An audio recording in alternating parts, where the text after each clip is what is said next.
Okay, Sachin.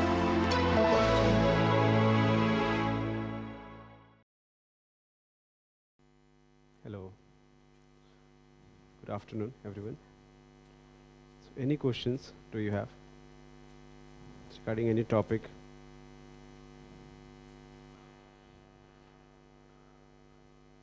This is a map of ancient India, political map of ancient India in the post Gupta age.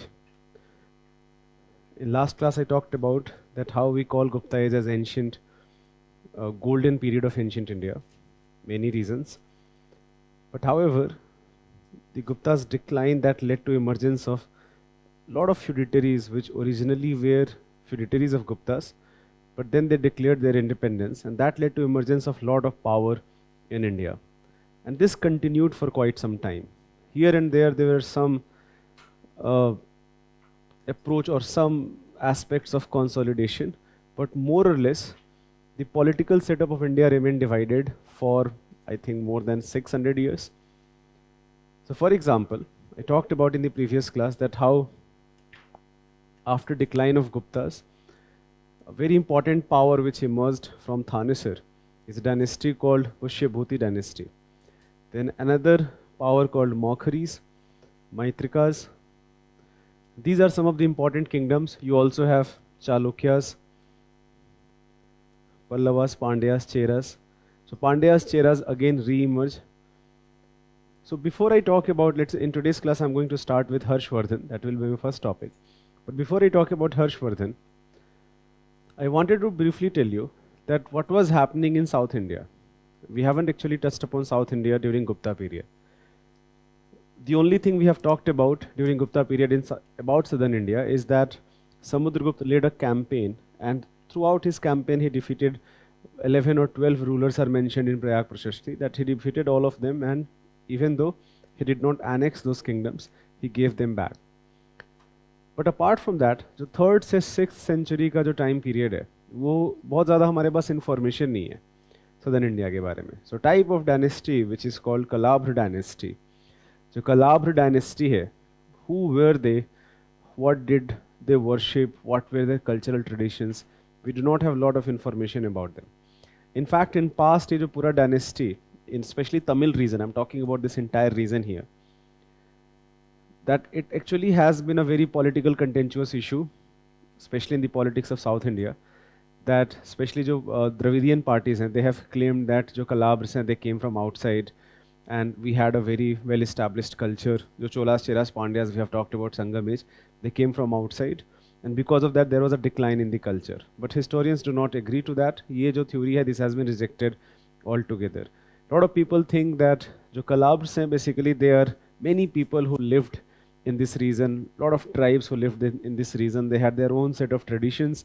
They were definitely inspired from various religious traditions such as Hinduism, Buddhism, or Jainism. Especially, they have a lot of inspiration from Buddhism. Whatever information we do have about them, we get that they were highly inspired from Buddhism.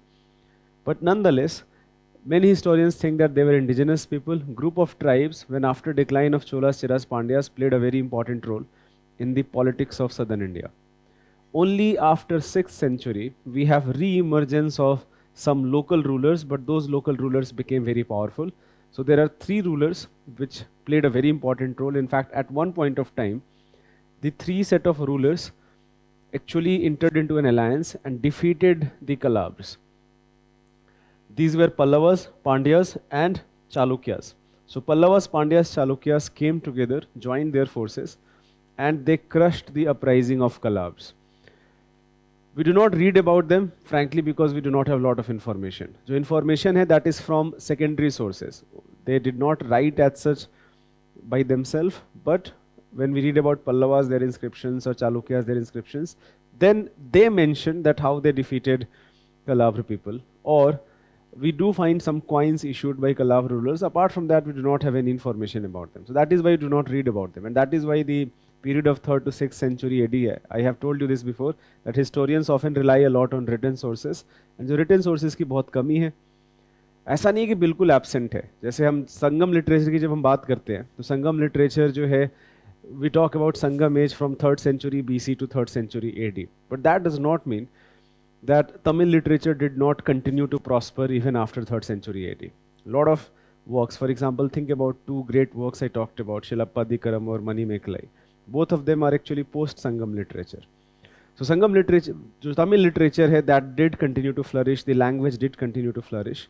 However, in terms of political development, you did not have very powerful rulers at this point of time. So I'm going to talk about Pallavas in today's class. We'll talk about Pallavas and Chalukyas, both of them. But first thing first, let's start our discussion with that what happened in post-Gupta period. There are a lot of developments. Many small kingdoms came and went away. There was one attempt at serious consolidation, which was very much successful also. A ruler of Pushyabhuti dynasty, his name was Harshvardhan. So Harshvardhan became ruler at very young age. There is a very interesting story about it. जो Harshvardhan है, he belonged to Pushyabhuti. Pushyabhuti जो dynasty है, because the founder of the dynasty was Pushyabhuti, hence the dynasty is called Pushyabhuti dynasty. Sometimes we also call it Vardhan dynasty because all of these rulers took this title of Vardhan. So Harshvardhan and his elder brother Rajyavardhan. Rajyavardhan was the ruler when the father died. Harshvardhan was actually younger son. So he in any case was not going to become the next king. But Rajyavardhan and Harshvardhan, they had a sister. Her name was Rajashri. And Rajashri was married to the king of Kannauj. However, in an attack to Kannauj, the king was defeated and Rajashri was kept prisoner. That was not liked by Pushyabhutis. So Rajyavardhan attacked Malwa. So basically the ruler of Malwa had kept Rajashri prisoner. And Rajyavardhan attacked Malwa and he was expecting that he will have some support from the king of Bengal region, which at this point of time it was called Gauda kingdom. And Gauda kingdom had a ruler called Shashank, who was a very powerful ruler. So Rajyavardhan was expecting some support from Shashank in his attack against Malwa, but on the contrary, Shashank betrayed Rajyavardhan. He actually allied with Malwa and defeated Rajyavardhan. Rajyavardhan was killed. Now Harshvardhan became ruler when he was very young, only 16 years old. And he was able to defeat Malwa. He was able to not exactly defeat Shashank, but he was definitely able to thwart him. And he was able to defeat Malwa. And he was able to free her sister. At this point of time, Rajashri was very much influenced by Buddhism. And we also had a Chinese traveler, Huanzang, or Huansang, jo hum bolte hain. He was also in India at this point of time. So because of both this influence, Harsh also became a great patron of especially Mahayana Buddhism. But when Harsh returned back to Thanesar, the ruler of Kannauj, which by the way the king has been killed, the people of Kannauj asked Harshvardhan to become the ruler of Kannauj also. So he shifted his capital from Thanesar to Kannauj. And later so Thanesar was called Asthan Visar, so Asthaneshwar, it is often called Asthaneshwar. But right now we call it Thanesar, it is in Haryana. But he shifted his capital to Kannauj and rest of the time Kannauj was his main capital. From Kannauj he started now a political campaign throughout North India. And he was very much successful in consolidating his rule. And almost all of the rulers of North India, with few exceptions here and there, accepted his supremacy. He directly ruled over some region, but at the same time, the true element of feudalism hai. I talked about in the previous class that how in Gupta administration we do find elements of feudalism, but the true feudalism hai, that emerged during Harshvardhan period. That lot of feudal lords who maintained their own private army, they were very much autonomous as such, but nonetheless they did accept supremacy of Harshvardhan. Harshvardhan, when he consolidated his rule throughout North India, now he thought that let's start a campaign to southern India. So he crossed Narmada river, but at the banks of Narmada river, he was challenged by a ruler from Chalukya, which I'm going to discuss the next topic. His name was Pulkeshin II. So Pulkeshin II and Harshvardhan fought with each other at the banks of Narmada river. Harshvardhan was defeated and that was also his last major battle. So de facto, जो हर्ष का पूरा southern campaign है, that was checked at the Narmada itself in central India. And Narmada river, that is why if you look at this boundary, Narmada became the de facto boundary of his entire kingdom. And below that, you have Pulkeshin II, who emerged as the most powerful ruler. So there are three rulers simultaneously, which we should know about. So ये जो time period है from, so Harshvardhan का जो time है, that is early 7th century, 607 to 647 AD. So 7th century में there are three rulers which are very prominent, and all three of them are contemporary. You have Harshvardhan in Kannauj, but then you have a ruler called Narasimhavarman.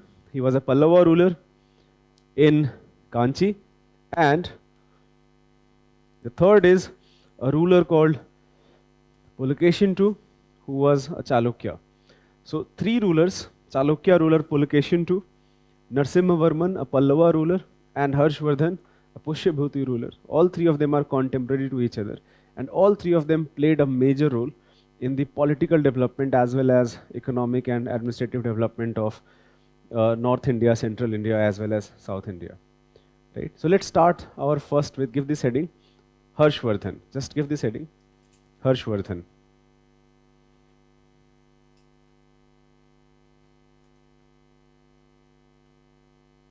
Harshvardhan.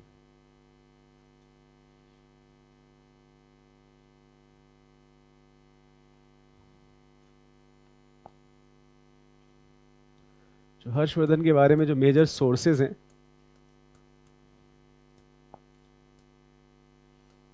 there is a book called Harsh Charitam.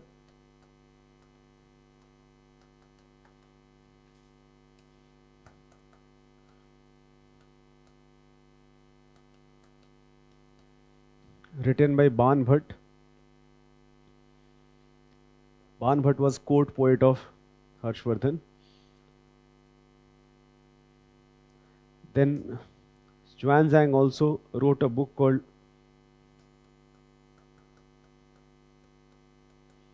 This is a Memoir, C.U. Ki.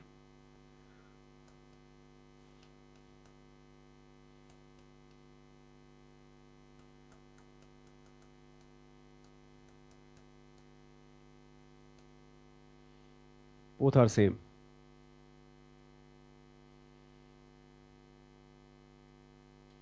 Xuanzang.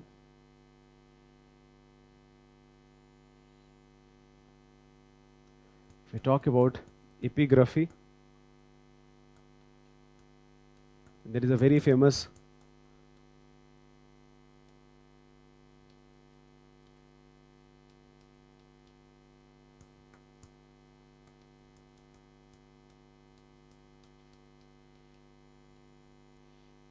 copper plate inscription.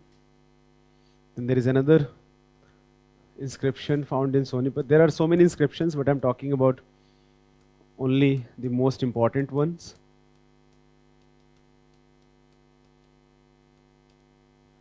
And we can also use Aihole inscription. Aihole is in Karnataka. This is in, I think this is in Uttar Pradesh. This is in Haryana.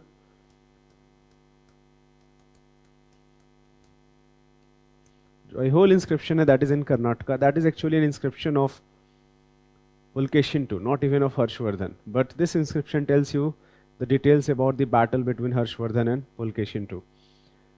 So that is why historians often use Aihole inscription also to know more about. आप ये भी लिख सकते हो. This is Aihole inscription actually is Prashasti of Pulakeshin II.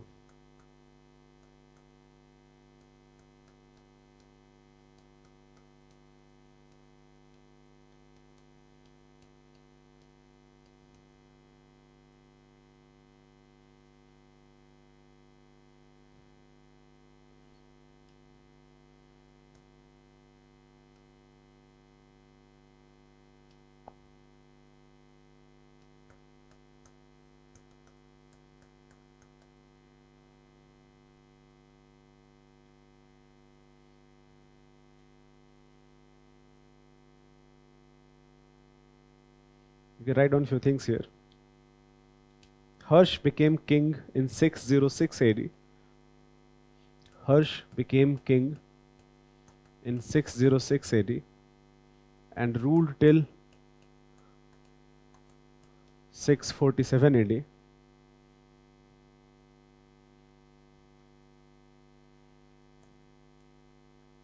He belonged to Pushyabhuti dynasty.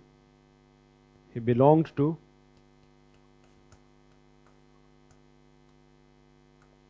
Pushyabhuti dynasty.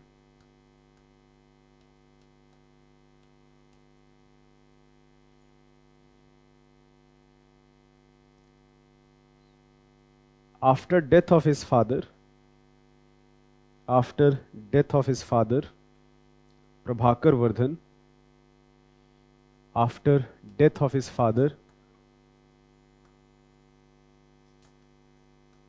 Prabhakar Vardhan, his elder brother, Harsha's elder brother,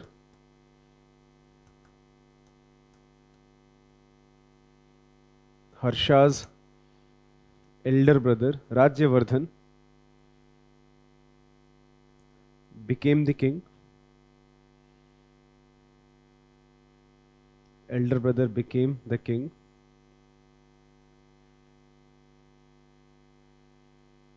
Their sister, Rajyashri, their sister, Rajyashri, was married to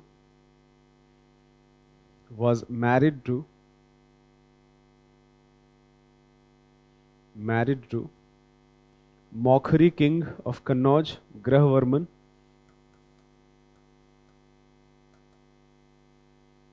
Maukhari king of Kannauj, Grahavarman.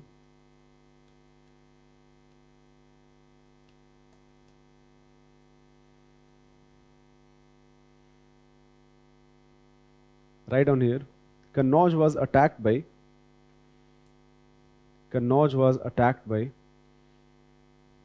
ruler of Malwa,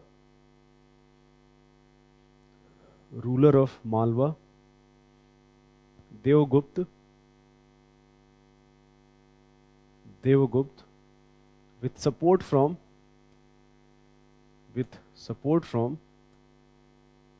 Shashank,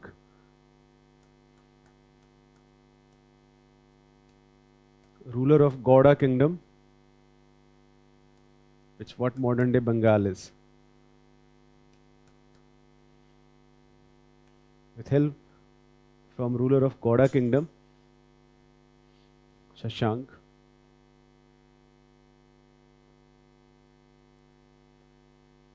Rajyashri was kept prisoner.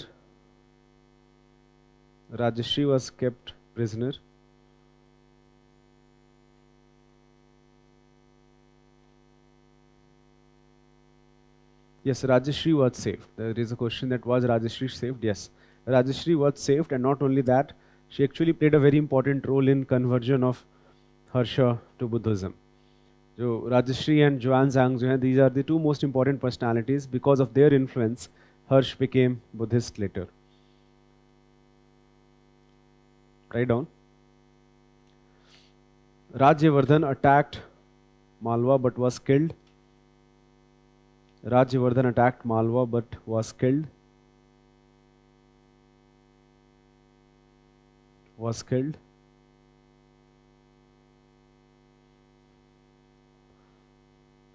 Thus, at 16 years old,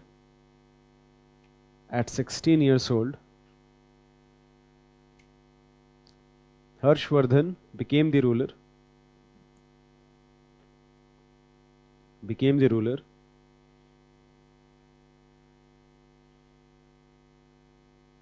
Avenged his brother's murder and rescued his sister.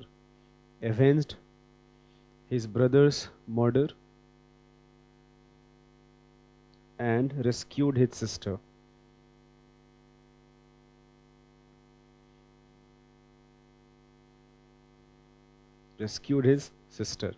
अब यहाँ पे एक और बहुत interesting thing ये है that Samudragupta talks about ruler of Kamrup, Varman dynasty. Now the same Varman dynasty is also mentioned in Banbhat Harshcharitam जो book है, वहाँ पे same Varman dynasty is mentioned that Harsh actually allies with Varman ruler Bhaskar Varman and he then attacks Gauda kingdom. Even though he is not able to defeat Shashank, but nonetheless Shashank power is definitely checked. Shashank dies some years later. After that, Harsh annexes Bengal. So Bengal become part of Kannauj when Harsha changes his capital from Thanesar to Kannauj. आप लिख सकते हो. With the help of Kamrup king, Kamrup is what modern day Assam. With the help of Kamrup king, Bhaskar Varman,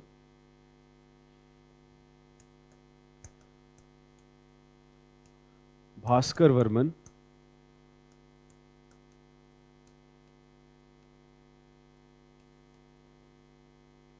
Harsh also attacked Gowda, also attacked Gowda, and and he was able to annex Bengal after death of Shashank. He was able to annex Bengal after death of Shashank.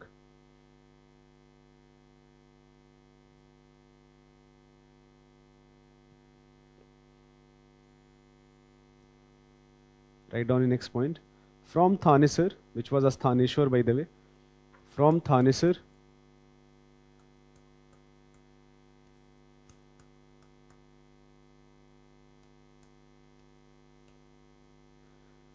Thaneshwar was a very important city in early medieval India. In fact, you can also, अगर आप मोहम्मद गजनी का invasion आप पढ़ोगे, तो Ghazni invaded lot of cities, and one of the earlier cities he invaded was Thanesar. Thaneshwar, known for some of the greatest temples at this point of time. His capital, he shifted his capital from Thanesar to Kannauj, and was able to unite many small kingdoms under his command. Many small kingdoms under his command.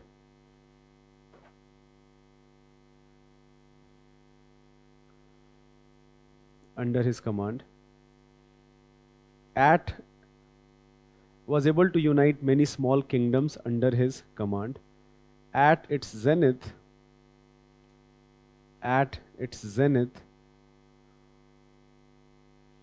Harsh ruled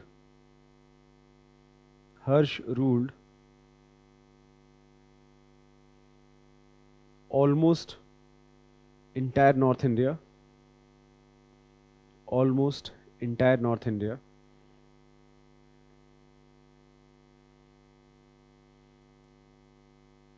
Because of this, he is often called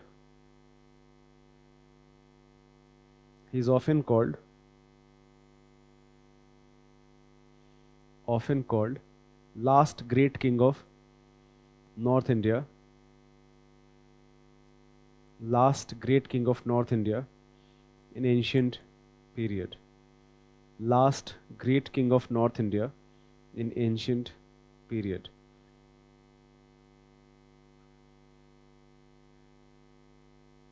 Write down the next point.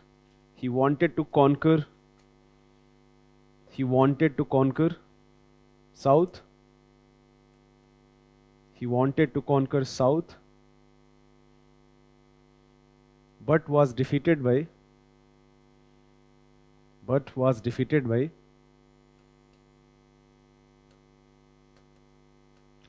Chalukya king Pulkeshin II at the banks of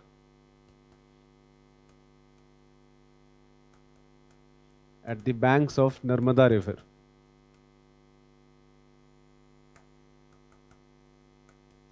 At the banks of Narmada River.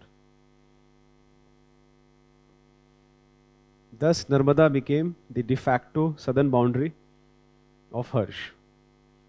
Thus, Narmada became the de facto southern boundary of Harsh.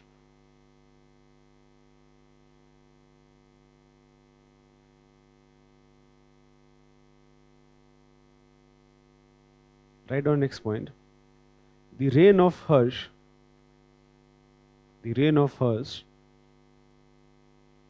marked the true beginning of feudalism in India.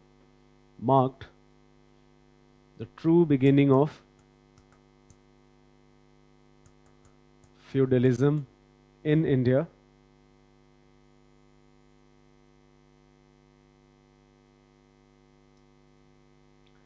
Xuanzang visited his kingdom. Xuanzang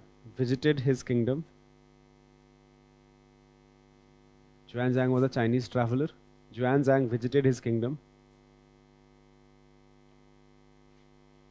With the influence from Xuanzang and Rajashri, with the influence from Xuanzang and Rajashri,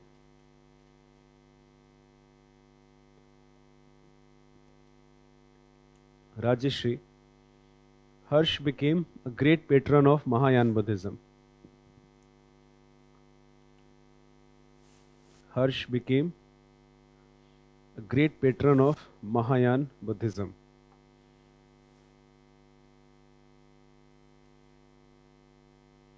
Mahayana Buddhism. He generously supported Nalanda University.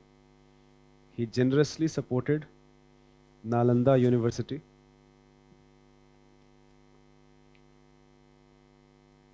Nalanda University.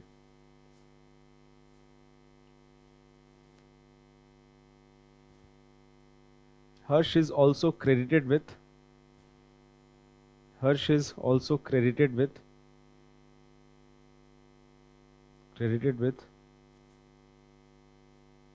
Sanskrit works Ratnavali, Priyadarshika and Naganand.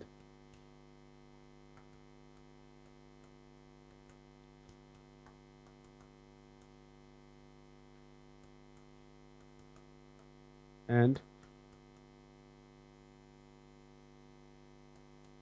Naganand.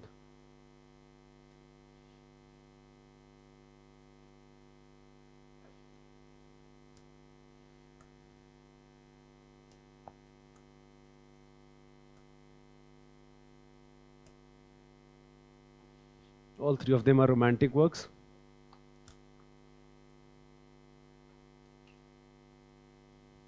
इसको verify करना बड़ा मुश्किल है कि did Harsh really write this, because at this juncture a lot of people credited with others' work. Other people wrote on the behalf of king's name. So it's very difficult to agree upon that. However, Ban Bhatt does talk about that Harsh was a accomplished writer, right? So जो हर्ष चरितम है, that talks about Harsh also as a great author, a great poet. So that is why many historians think that these works were actually written by Harsh, but some historians think that not so much. Maybe some contribution, but maybe patronage of some other author. Harsh died in 647 AD. 647 AD.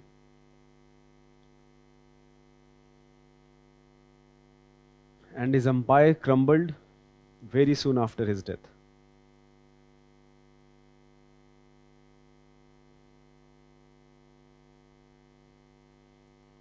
Empire crumbled very soon after his death. जो पूरा period of 8th to 12th century है, lot of history textbooks write this period as a period of decadence and decline. Decline because we do not see any quality. For example, think about the prosperity, think about the patronage to art and culture, think about the work of literature. All of those things declined. But that is not entirely true. If you do this analysis for the entire India together, then yes, you will think that because of the absence of any centralized authority, we had period of decline. But nonetheless, in packets, we do find some of the greatest architectural heritage. For example, some of the greatest literary development happened into early medieval India. Think about the contribution of Rajput rulers of North India, or think about the contribution of Chalukyas or Rashtrakutas later, right? So ये जो often जो पूरा एक lot of historians do not agree that we can simply say that this was a period of decline. There was a political vacuum without any doubt. इसमें कोई doubt नहीं है.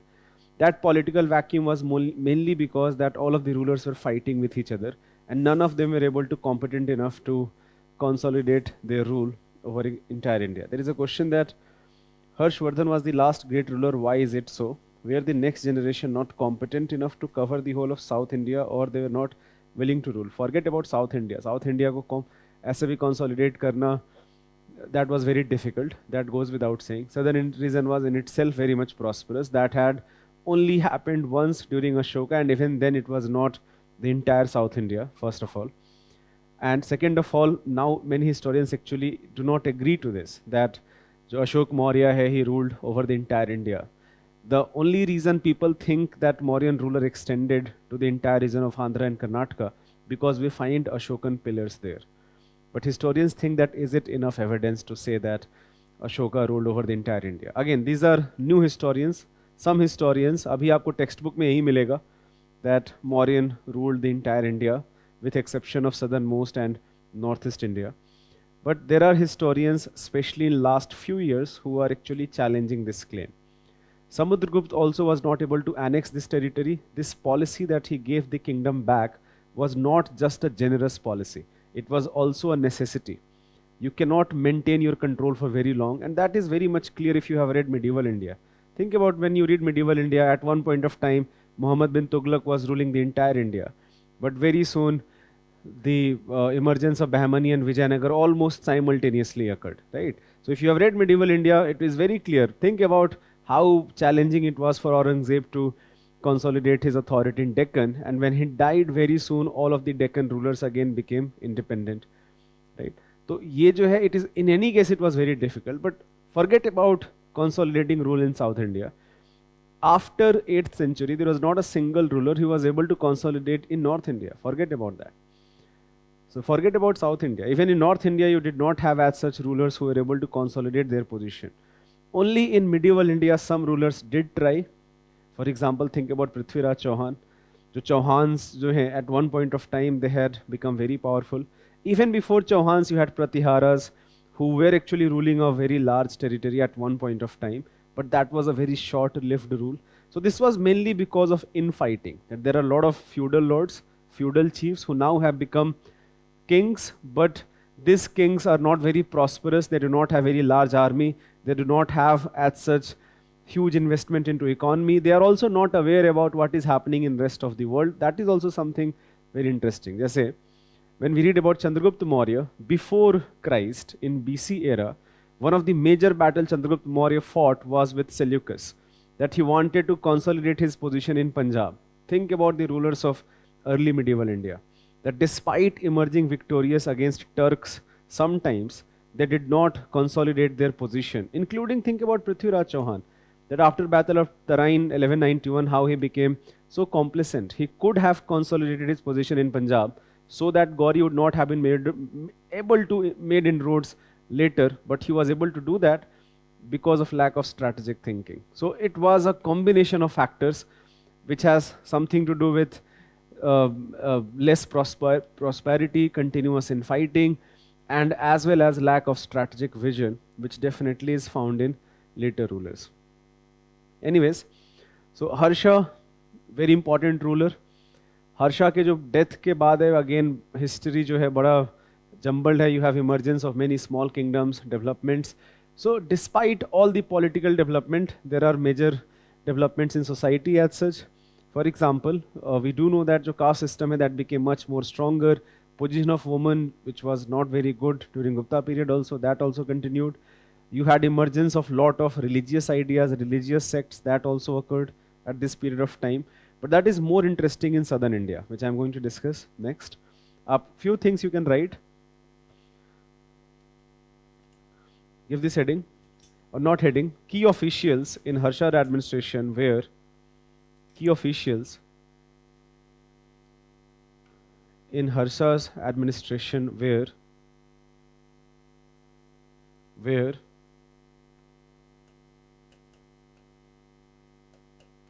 Avanti, Minister of Foreign Relations,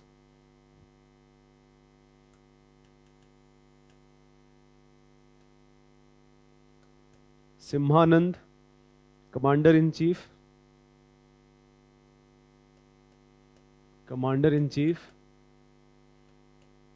Kuntal,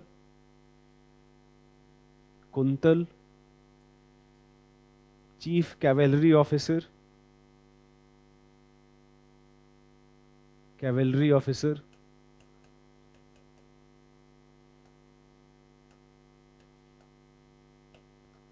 Drigdhwaj, Royal Messengers,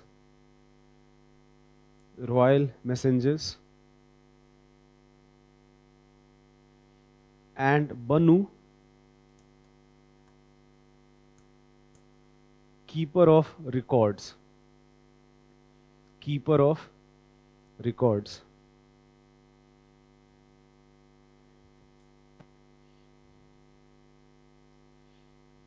आप एक और line add कर सकते हो. This is mentioned by Xuanzang himself. During Harsha's reign, harsh punishments were given. Harsh punishments were given.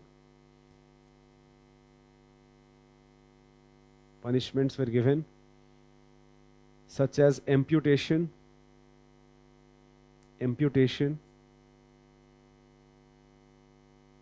or throwing to elephants,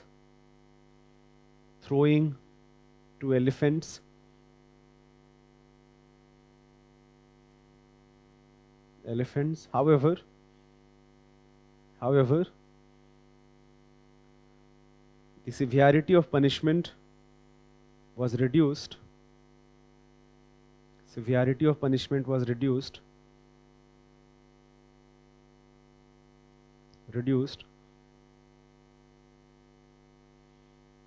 With the influence from Xuanzang.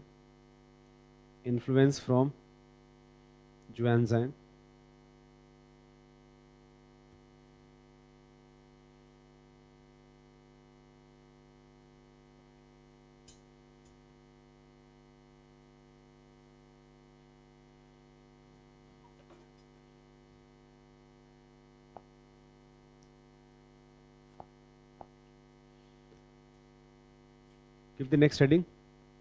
Pallava kingdom, or Pallava, simply Pallava dynasty.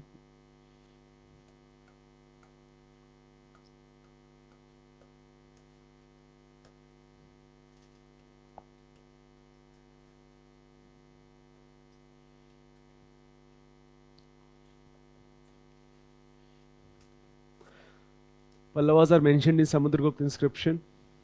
But who exactly are Pallavas, उसको लेके भी काफी सारा debate है. Origin क्या है Pallavas का, that is not very clear. There are so many theories. There is even a theory which says that Pallavas actually were Parthians who had migrated to southern India. And why do we say it? Because a lot of times the Parthians they are also called Shaka Pahalwas in certain textbooks. So Pahalwas जो word है, from there Pallava word is there. Some historians think that this may have been the case. Other historians think that we are talking about that later Cholas जो हैं, they became weaker. So some Chola chiefs, they may have mingled with local tribes, and that led to emergence of Pallava kingdom. There are so many theories that or some people think that we are talking about indigenous tribes who came together and later became very powerful. The earliest rule of Pallava hai, that may have been as early as 4th or 5th century. It's very difficult to pinpoint that when does their kingdom actually start. But without any doubt, they became a major player in 6th century and remained very powerful in 7th century definitely, and even up till initial ages of 8th century. So जो 6th to early 8th century है, Pallavas were very powerful. Pallavas are known for a lot of things. There are few things which you should definitely know about them. First is that they are the one who actually started Dravidian style of architecture. जो temple architecture हम बात करते हैं, जैसे कांचीपुरम के जो temples हैं, जो earliest Dravida architecture है, that goes to Pallavas, right? Which was further, of course, prospered under Chola rulers. That is the first thing which you should know. The second thing which you should know is that during Pallavas, a major social force emerged in South India, that was Alvars and Nanners.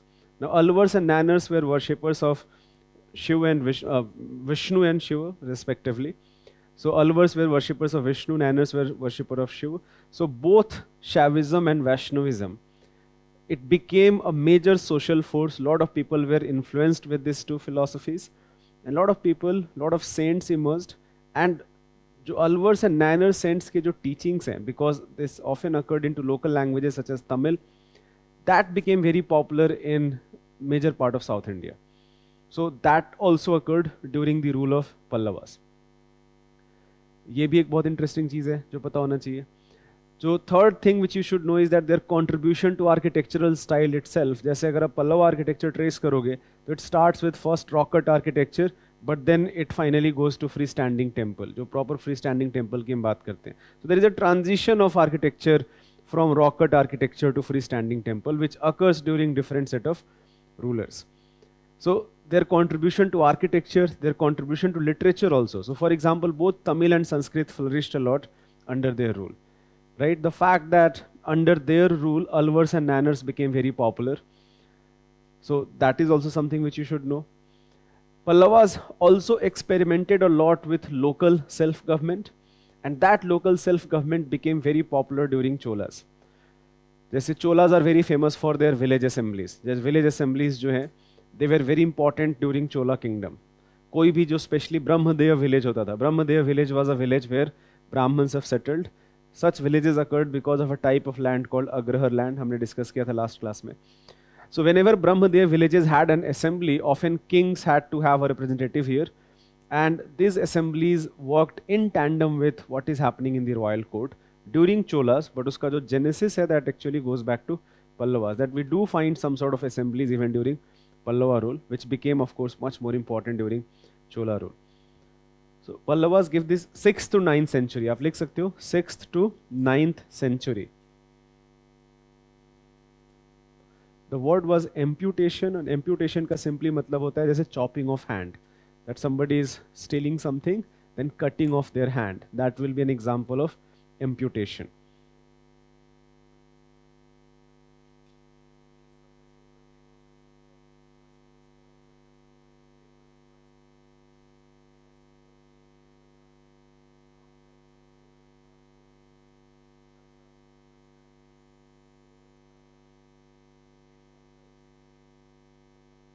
Okay, ठीक है. That's a very valid question, and actually many historians do think that. The question is that even in जैसे अशोक वदान जब हम पढ़ते हैं तो Ashok वदान, which is a Buddhist textbook, it talks about that how Ashoka was a very cruel ruler in his initial phase. He had a torture chamber where he used to throw people into this torture chamber, and with Buddhism he had an epiphany and he became the great king which we know right now. Similarly, in case of Harshvardhan, you have this story that initially his punishments were very harsh, but later they became lighter with the influence from Buddhism. So yes, one can say that it was further to exaggerate the significance of Buddhism in their life, because fundamentally यहाँ पे कोई भी देखो history textbook कोई भी नहीं है. These are memoirs, these are prashastis where kings have to be praised. You have to dramatize the story for, again, dramatic effect बड़ा important role play करता है normal literature में. So yes, that is, many historians actually do think that जो influence है, such type of epiphany or such type of major transitions into personality, that may have been also exaggeration. जैसे अशोका के case में तो बहुत clear exaggerations हैं. Ashoka killing 99 of his brothers, sparing only one. These are exaggerations. Historians actually do think that some sort of succession war definitely occurred, but killing 99 brothers, there is no proof of that. Similarly, in case of Harshvardhan, we have to assume here is that punishments were severe. Regarding severity, because of Xuanzang, difficult to come to an agreement to that. But आपके पास और कोई option नहीं है except relying upon what is written there. So that is why in a lot of history textbooks you are going to find this information.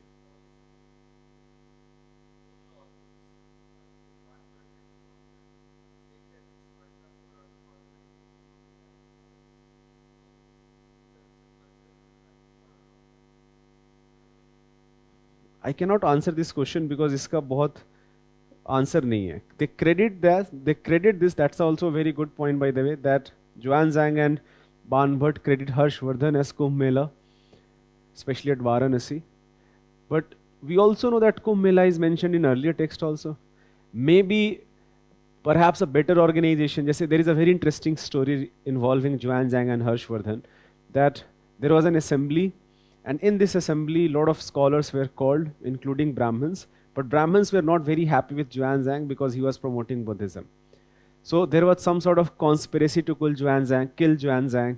That conspiracy, however, was averted, and Harshvardhan punished a lot of Brahmins because of it. And then he had the second assembly.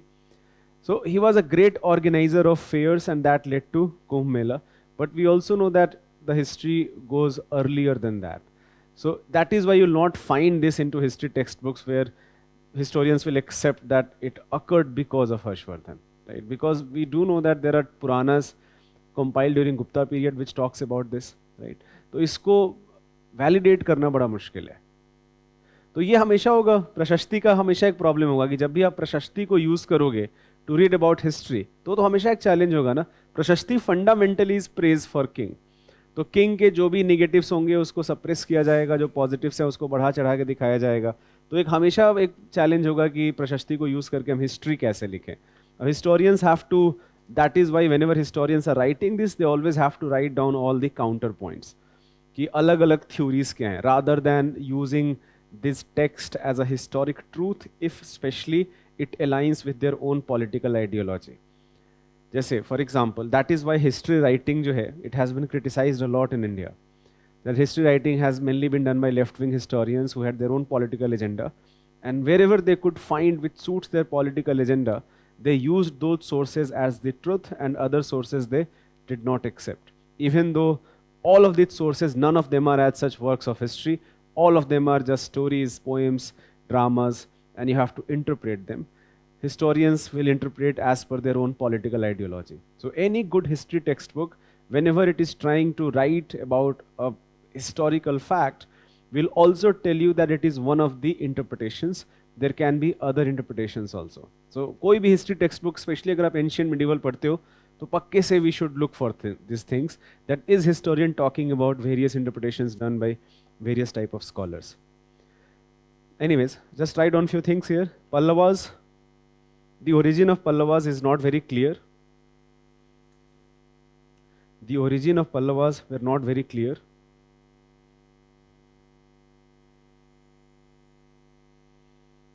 Their rule may have started in 4th century AD. Their rule may have started in 4th century AD. However, by 7th century,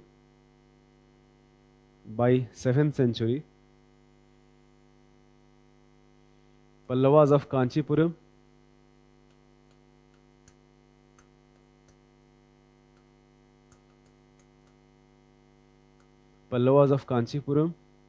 Pandyas of Madurai,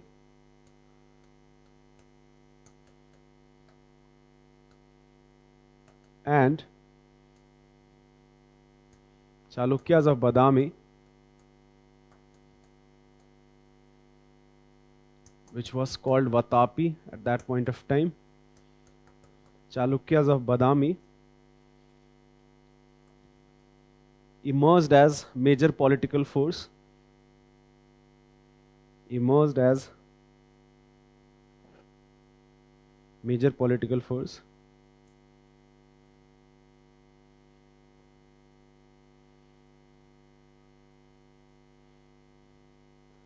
You can also add one more thing here. From 3rd to 6th century,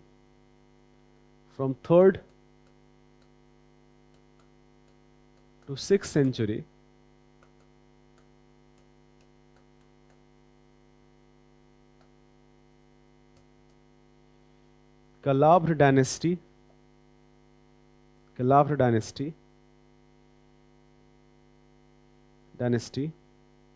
ruled Tamil region.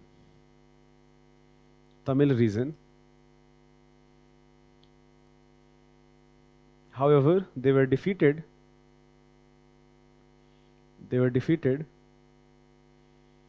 by Pandyas, Chalukyas and Pallavas.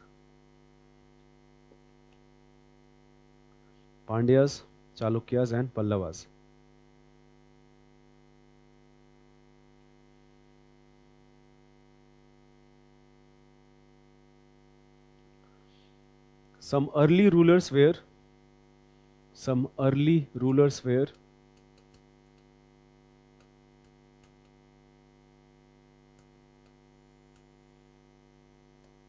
Shiv Skandavarman,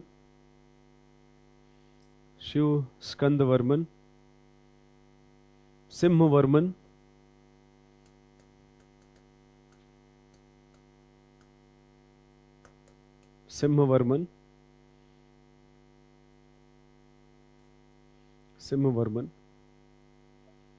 Write down next point. Mahendravarman.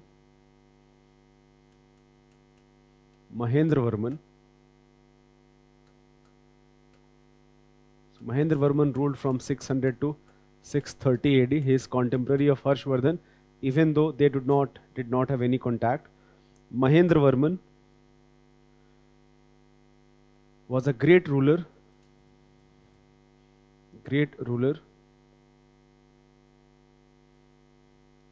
who introduced rock-cut temple architecture, introduced rock-cut temple architecture,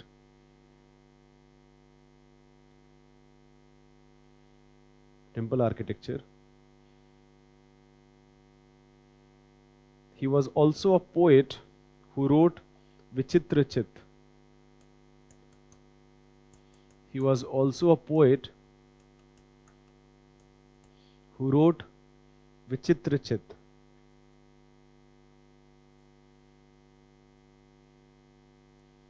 In a battle with Pulakeshin II of Chalukya, in a battle with Pulakeshin II,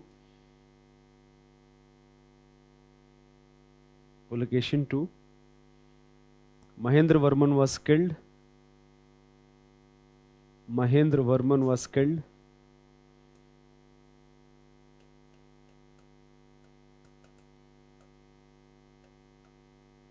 Give the next heading. Narasimhavarman.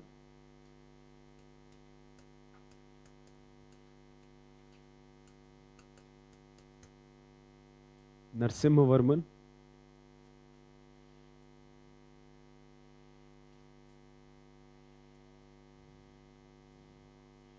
Write down. He succeeded his father Mahendravarman. He succeeded his father Mahendravarman. Mahendravarman. He is considered as the greatest Pallava ruler. He is considered as the greatest Pallava ruler because of his might. Because of his might, he was also called Mahamalla or Mamalla, Mahamalla or Mamalla. Mahamalla literally translates to a great wrestler, right? Malla is a wrestler. In 642 AD,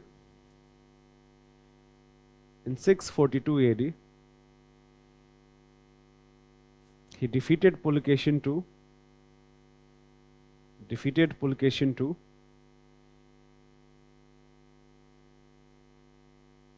and took control of Vatapi, the Chalukya capital. Took control of Vatapi, the Chalukya kingdom.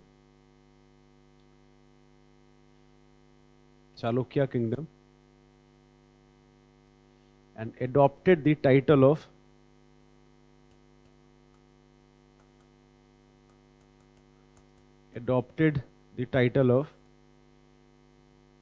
Vatapi Konda. Vatapi Konda. Vatapi Konda will literally translate into the one who vanquished Vatapi. He also defeated Cholas, Cheras, Pandyas.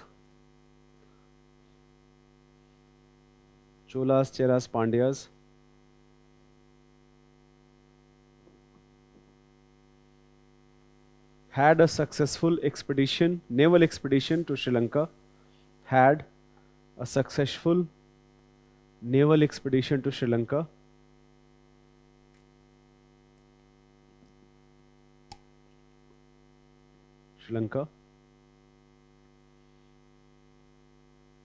He founded the city of Mahabalipuram.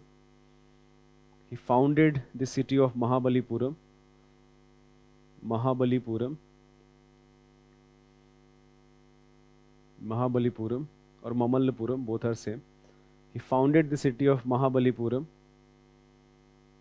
or Mamallapuram, very famous for again its temple architecture.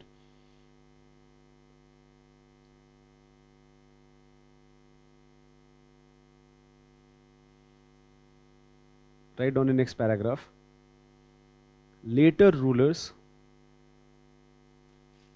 later rulers such as Mahendravarman II,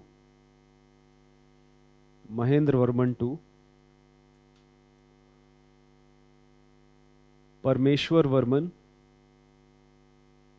Parmeshwarvarman, Parmeshwarvarman could not maintain their position, could not maintain their position.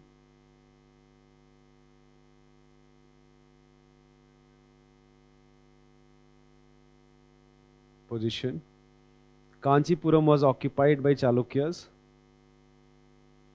Kanchipuram was occupied by Chalukyas.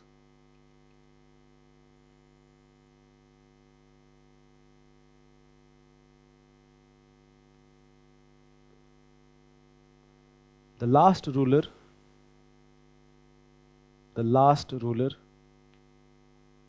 and there is irony here, Aparajit Varman was killed in a battle with Cholas. The last ruler, Aparajit Varman,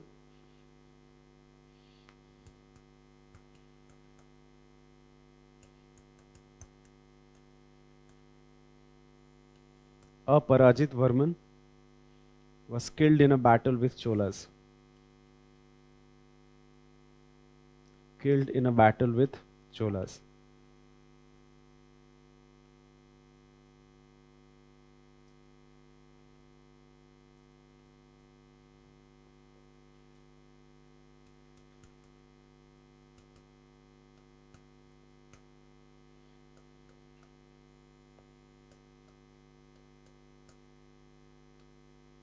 Give this heading, Features of Pallavas rule.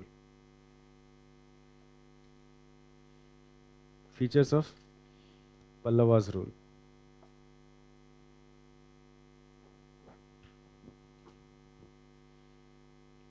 Write down in bullet points. Kanchipuram was their capital. Kanchipuram was their capital. Was their capital, which also emerged as a great center of learning. Which also emerged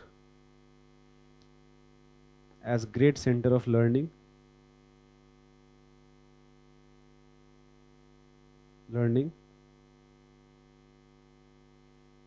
They were patron of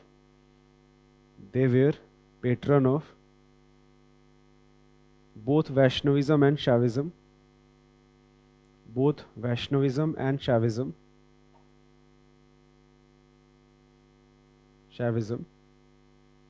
In fact, during their rule,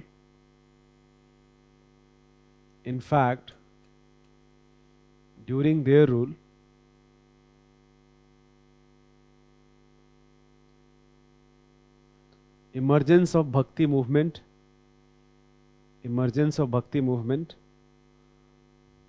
in South India,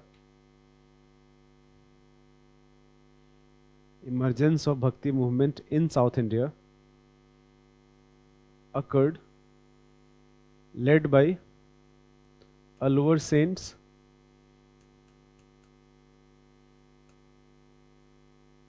and Nayanar saints. Alvar saints. So Alvars were Vaishnavite, Nayanars were Shaivite. Alvar saints and Nayanar saints. Next, the Dravida architecture.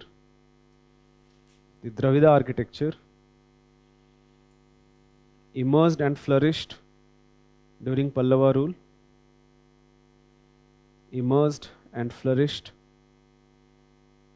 During Pallavas rule.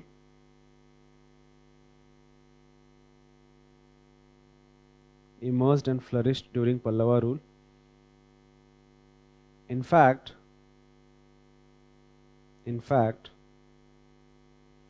even within temple architecture,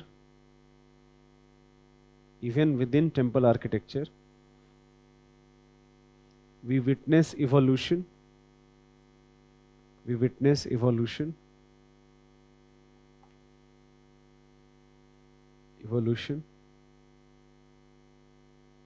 सबसे बढ़िया जो example होगा जो महेंद्र वर्मन है started rock cut architecture, but Narasimha Varman now started freestanding temple. So that will be the best example. Right on next point.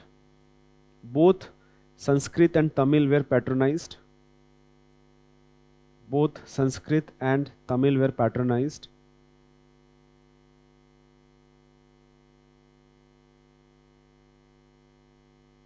Patronized.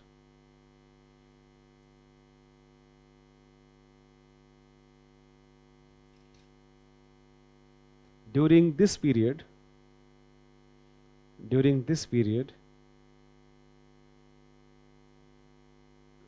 Hinduism spread even in Southeast Asia,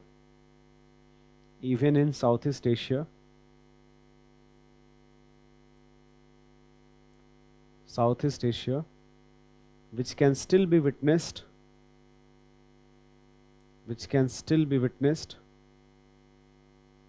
in the architecture of Cambodia and Java.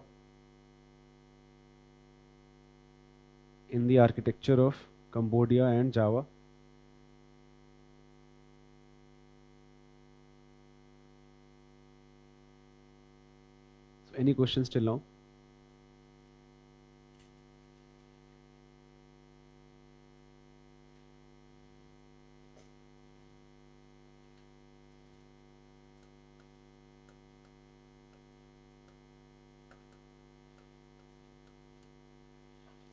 Give the next heading, Chalukyas.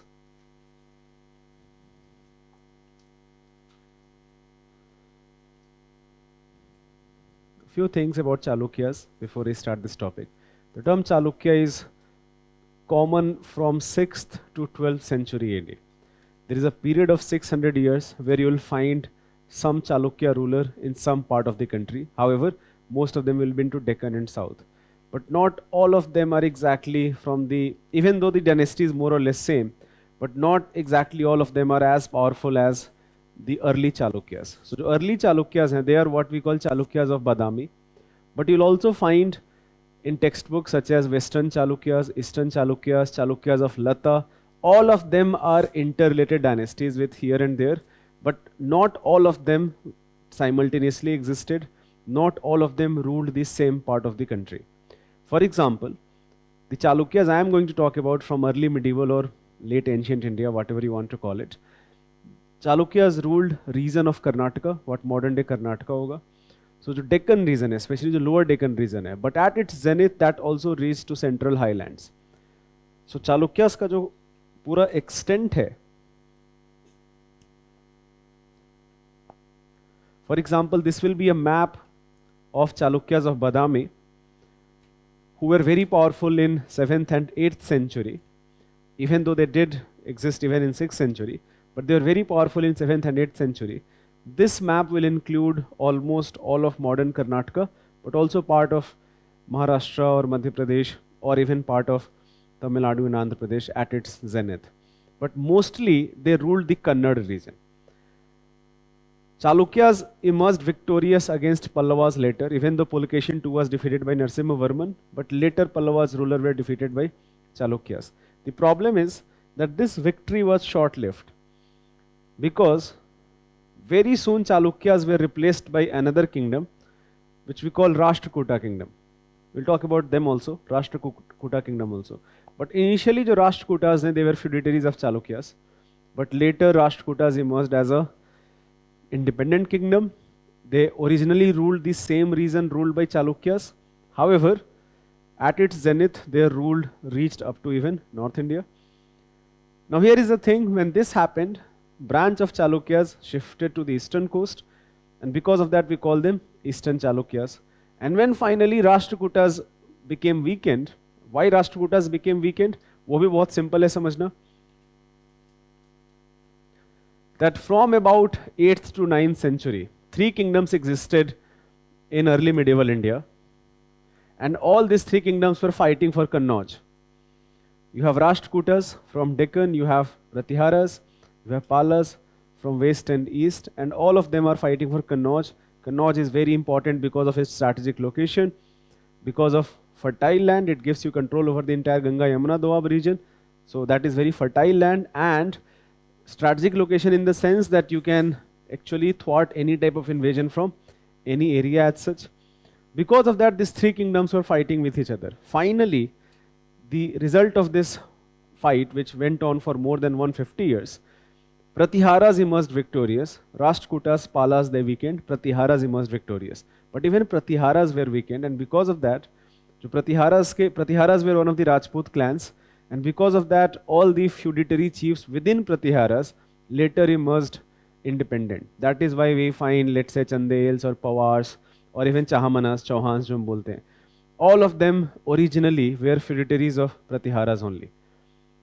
So when Rashtrakutas became weakened, now again जो ये eastern Chalukyas हैं, which now have shifted to eastern coast, some branch now again went back there and occupied the same territory. We call them western Chalukyas.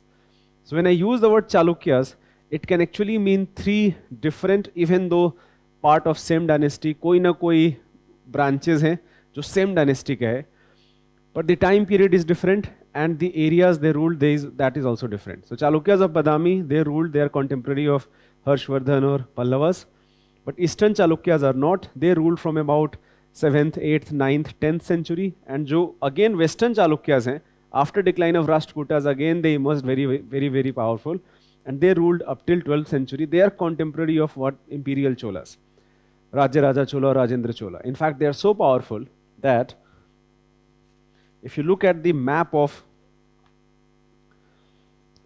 this is the map of Rajendra Chola, that Rajendra Chola at its zenith had ruled all this region, had defeated Palas also, and had defeated all these islands also.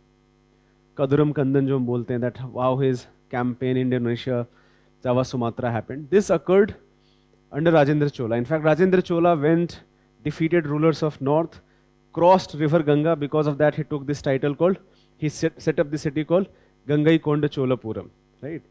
But he was not able to defeat Chalukyas. They were allies also at some point, but they were enemies also most of the time, and Rajendra Chola was not able to defeat them. So that is why the term Chalukya actually means three different dynasties. In fact, there is a fourth dynasty also, which is called Chalukyas of Gujarat, और बहुत बार हम उनको Chalukyas of Lata बोलते हैं. तो Chalukyas of Gujarat है, वो बहुत interesting है, because from Chalukyas of Gujarat you have Solanki rulers, and same Solanki ruler who are very famous for this UNESCO World Heritage Site, Rani Di Vav, आपने पढ़ा होगा, and the same Solanki rulers who defeated Muhammad Ghori in his very first attempt to attack India in, I think, 1168 or 78. This battle is called Battle of Kasharda. So even before Battle of Tarai in 1191, Muhammad Ghori actually had attacked Gujarat. He had heard about Somnath temple, which was restored after Ghaznavid invasion. So he again wanted to attack Somnath, but he was defeated by Solanki rulers. So Solanki rulers, they are again a branch of actually what we call Chalukyas of Lata. So there are as many as 4 branches of Chalukyas. First you have Chalukyas of Badami, then you have Eastern Chalukyas, then you have Western Chalukyas, and then you have Chalukyas of Gujarat, which is also called Chalukyas of Lata, which later became Solanki dynasty. But I am only going to talk about Badami Chalukyas. तो आप ये लिख सकते हो. The Chalukyas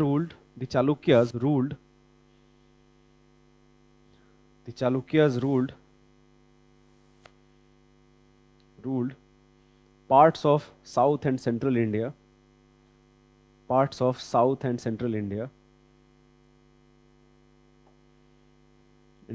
from 6th to 12th century.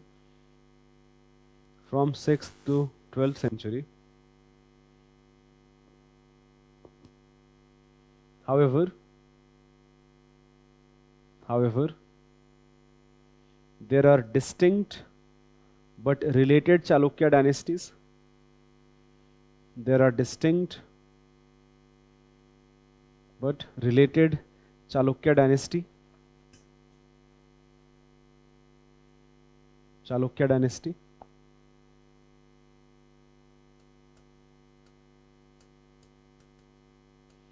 Chalukya of Badami. They were very powerful from 6th to 8th century.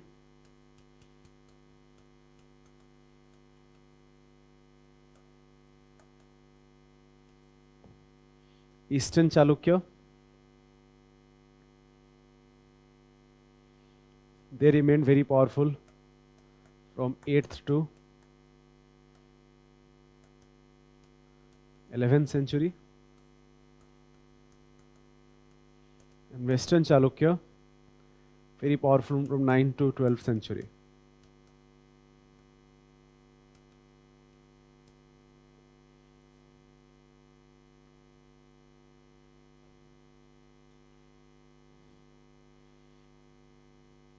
Capital of Eastern Chalukya was Vengi.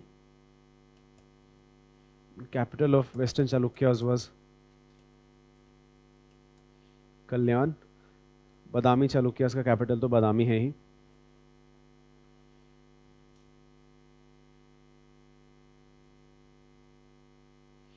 And then you also have Chalukyas of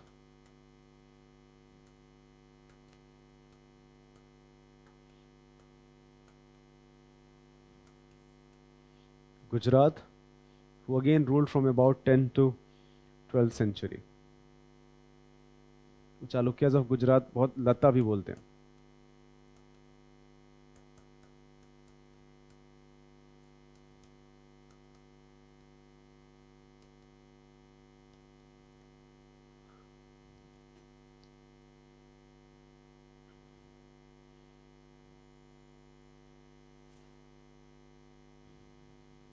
Write down next bullet point.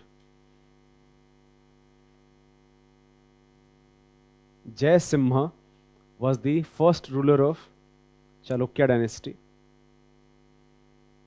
Jai Simha was the first ruler of Chalukya dynasty.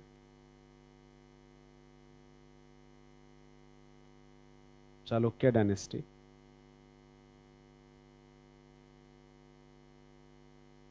However, the Chalukya Empire was founded by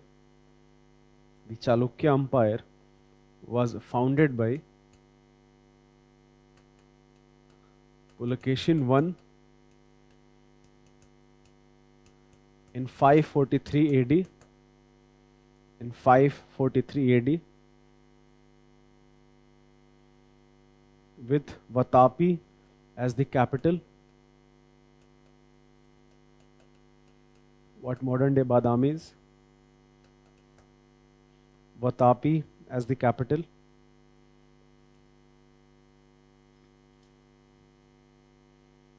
His son Kritivarman became the next ruler. His son Kritivarman became the next ruler.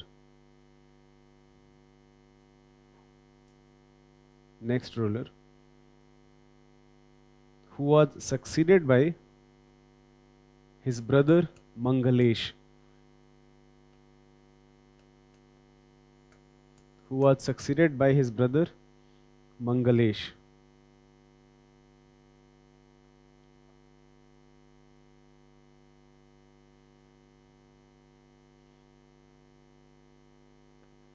In a succession battle, Mangalesh was killed by his nephew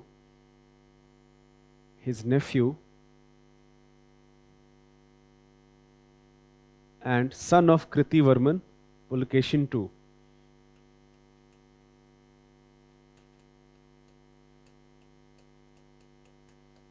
Son of Kritivarman, Pulakeshin II. Pulakeshin ruled from 609 to 642 AD.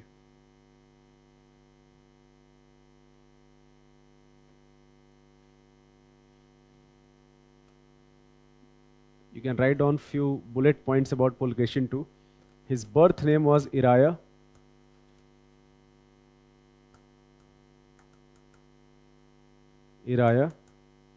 Information about him is found from a whole inscription a whole inscription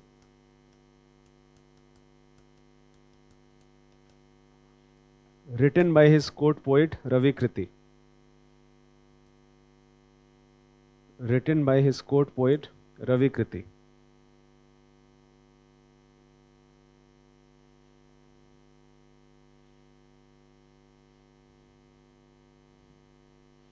He had defeated both Harsh and Mahendravarman.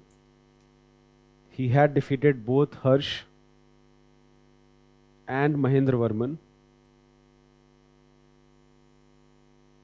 Mahendravarman. However, died in a battle with Narasimhavarman. Died in a battle with Narasimhavarman.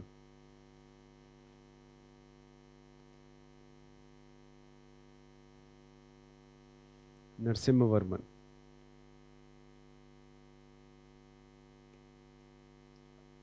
His son Vikramaditya. His son Vikramaditya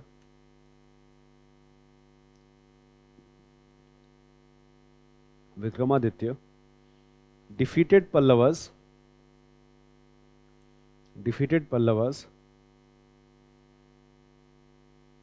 after death of Narasimhavarman.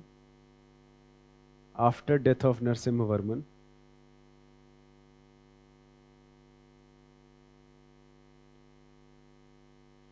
One of the reasons I do not like medieval India, frankly, a lot, is medieval India is a lot about just battles. That kings are fighting battles with each other. So rather than that, I actually enjoy reading ancient history. Fundamental reason is that ancient history is like a puzzle. You have to solve that puzzle. You do not have a lot of information. You have to gather information from here and there. And you are trying to solve a puzzle. And this puzzle is not just focused upon the battles. It is actually focused upon the development in society and economy, etc. While when you read medieval India, most of the history is about battles, or perhaps another aspect will be administration or developments in economy, but most of them are just battles, kings fighting with each other. That is also true for early medieval India, that we have a lot of battles going on here and there. One last point you can add here is the great grandson of the great grandson of Vikramaditya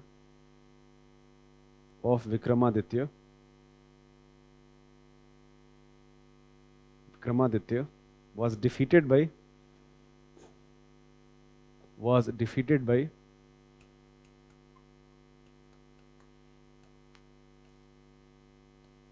Danti Durg, who founded Rashtrakuta dynasty.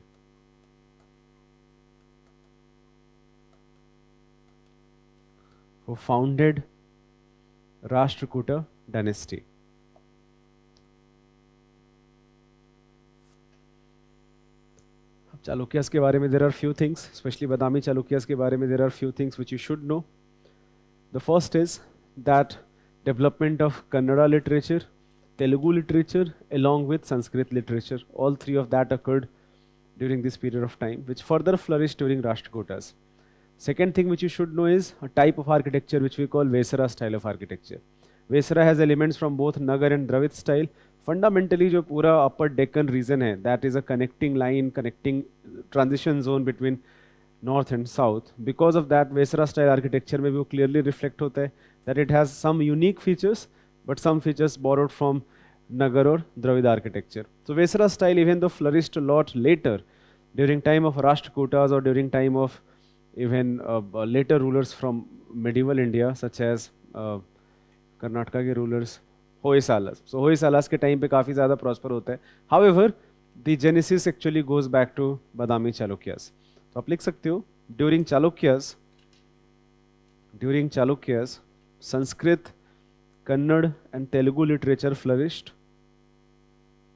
Sanskrit, Kannada and Telugu literature flourished.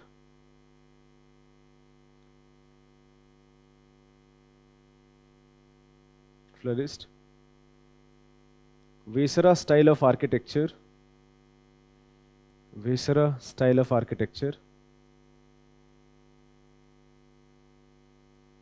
which has elements from both Nagar and Dravid style, which has elements from both Nagar and Dravid style,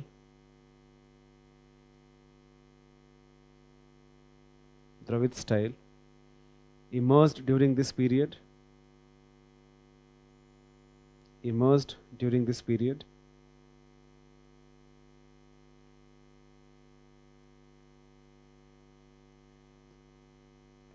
By the way, एक बहुत famous एक statement है जो Aihole है. Around Aihole in Karnataka, there are so many great temples that it is often called cradle of Indian architecture. That you have so many great temples found around this region. And the major contribution is from Chalukyas and Rashtrakutas. So that is my next topic. But before that, we can take a break here.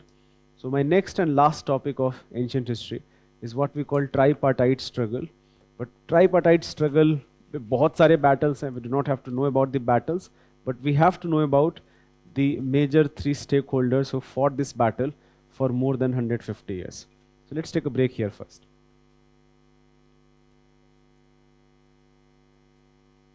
Sorry. बाकी के बारे में हमारे पास information भी नहीं है.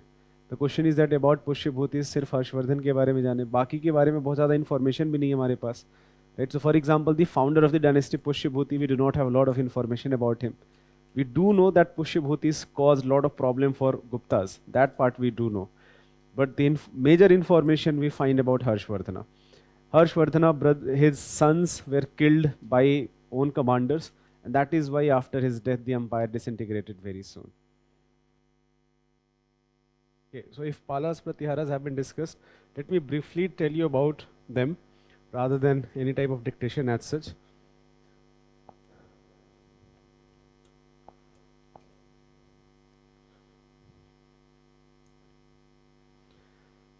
Rashtrakutas हैं. Rashtrakutas, the origin actually goes to their tributaries of Chalukyas.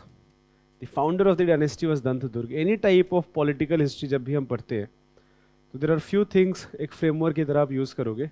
That you should know the founder definitely. Whenever founder is known, you should definitely know the founder. You should know the important rulers. Important rulers का मतलब ये होगा. Important rulers कौन से होंगे? सबसे पहले important rulers होंगे who consolidated their position, expanded their territory. इस टाइप के जो भी consolidation होगा, it will also lead to some sort of economic prosperity. Because of that, these kings will often become patron of art and architecture, poets. ये पता होना चाहिए आपको, right? Third thing which you should know about any type of dynasty is that apart from kings, who are other important personalities if there are any. I already have told you that the other important personalities will be mostly authors and philosophers. Philosophers can be religious persons. So Rashtrakutas, very famous for a lot of things. About their architecture, think about Ellora, जो rock cut temple architecture of Ellora है. Palas are very famous for Bengali literature. That is called Golden Age of Bengal period. Even though Palas का जो rule है, that emerged during a time when Bengal was going through an anarchy. That there were so many different kingdoms. Harshvardhan had died. His empire has disintegrated. Shashank has died. Gauda kingdom is completely in disarray. There are so many people fighting with each other. Then you have people electing, as per one of the inscriptions, people electing Palas. Even though people electing का मतलब we shouldn't consider this some sort of voting. इसका ये होगा कि बहुत सारे chiefs ने मिलकर decide किया होगा that we do need some sort of ruler here. But Palas very soon consolidated their position in Bihar and Bengal. They are considered often the last patron of Buddhism in India, right? For example, the last renovation of Nalanda University for the expansion occurred during them. And at the same time, when it was found out that the level of academic expertise of Nalanda is declining, then they started the third university known as Vikramshila. So Takshila, Vikramshila, Nalanda are great universities of India. So Palas also founded Vikramshila University. They are the one also who started miniature painting in India. Miniature painting जो है, not started by Mughals by the way, or not started by Sultanate. It was actually started by Palas, compared to earlier painting which was mural, wall painting जो हम बोलते हैं. So Palas started miniature painting. Rashtrakutas great contribution to architecture, Kannada literature. And जो प्रतिहाराज हैं, at one point of time प्रतिहाराज very similar to Harshvardhan, they were actually ruling almost entire of North India. Who are Pratihara, जिसको लेके भी बहुत सारा debate है. Some people think that many people who had settled and had intermingled with already existing Indian dynasties and they became patron of Brahmins, because of them they are given higher status. That is also a theory, but a lot of people think that that is not the case. Pratiharas were indigenous and in the course of time they became very powerful. Why पहला वाला जो theory है वो देखो क्यों famous है, उसका कारण जो ये है that जब हम राजपूत्स के बारे में पढ़ते हैं, then राजपूत्स के बारे में you find about two dynasties, that you have Suryavanshi and Chandravanshi. Suryavanshi who claimed their ancestry from Sun family, Chandravanshi who claimed their ancestry from Moon family. But there are four dynasties who are called Agni Kul Rajputs. Pratiharas are one of them. Chauhans are another of them. So their origin is from fire family जो है. So if you already have studied about them, I don't think we need to discuss this. I did not know that it has. Generally I teach this in ancient history. Similarly, I do teach imperial cholas in medieval history, but I think I'm very sure जब ये करा रखा हो तो cholas तो फिर हो ही रखा होगा. तो I don't think that we have to दोबारा से हमको कुछ करने की ज़रूरत as such है नहीं, right?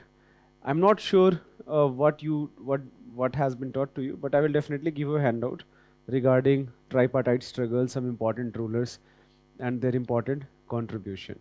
So if you have any doubts, any queries, you can always ask regarding any topic or regarding your preparation before we end today's class.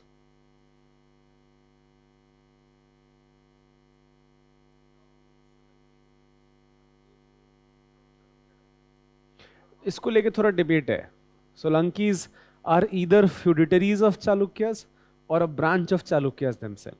So first ये बहुत clear हो जाना चाहिए कि when I'm saying Solankis of Gujarat, either they are feudatories of Chalukyas or a branch of Chalukya. That debate is not settled yet. Anyways, ask your question.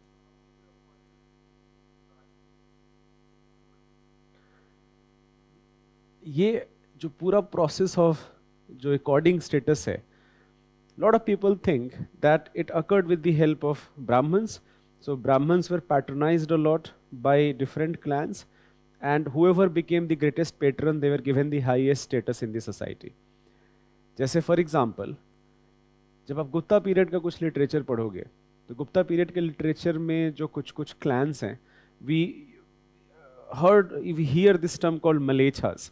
Malechas are basically outsiders who have come from outside, and within the literature you will also find that Malechas are not seen with very but they are not seen as us versus them वाला जो चीज़ है वो वाला आपको दिख जाएगा, even though they have higher status in the society. But in the course of time, as time progressed, again what happened, let's say in around, we are assuming that Shakas, Parthians, Kushans and later Hunas, many Hunas may have also settled into India, and in the course of time in next 100, 200, 300 years, a proper integration with the society occurred as they became great patron of Hinduism themselves and were given higher status by Brahmins. So many historians or sociologists think that it may have occurred with patronage of religion, and because of that they were accorded higher status in the society, and as they integrated more and more, their position became more and more stronger, right? So that is, of course, it's a very simplistic analysis. The actual process may have been much more complicated, which may have occurred across hundreds of years, right? But that is the most accepted theory. Any other question? Yes.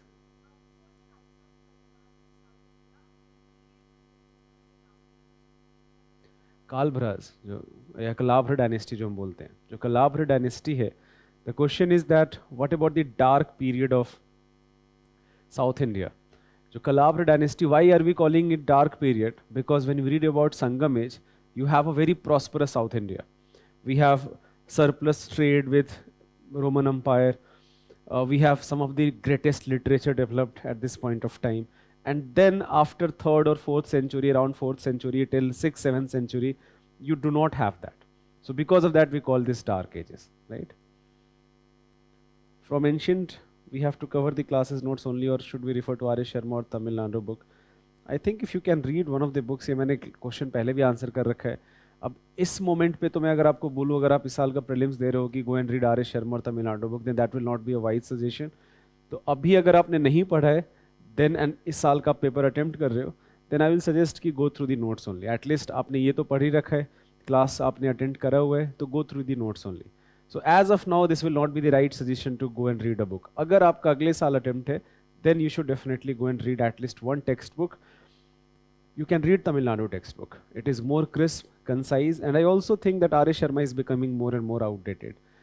जो सबसे बड़ी option है उपिंदर सिंह पढ़ना है, but Upinder Singh मैं इसलिए recommend नहीं करूँगा बिकॉज एंशियंट हिस्ट्री से क्वेश्चंस आएंगे 4 से 5, उसके लिए आपको 500 पेज बुक पढ़ने की ज़रूरत नहीं है, राइट? तो बेस्ट सोल्यूशन तो ये है, but I think that Tamil Nadu NCERT is a very good text book. So definitely read at least one textbook apart from the classroom notes. Any other question?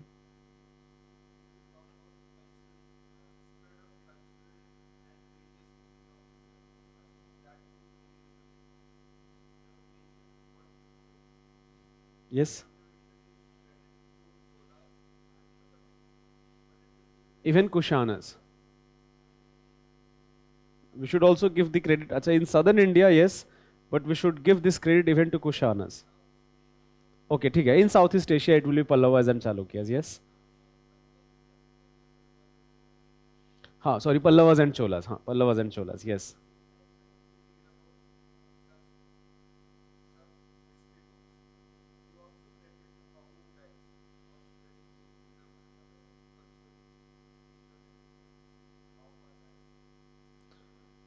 Okay, Ahom का हिस्ट्री बहुत interesting है. जो in fact पूरे असम का history बहुत interesting है. जो असम है that is so many cultures together. You have like so many distinct cultures, and because of that, they have their own unique set of culture which emerged.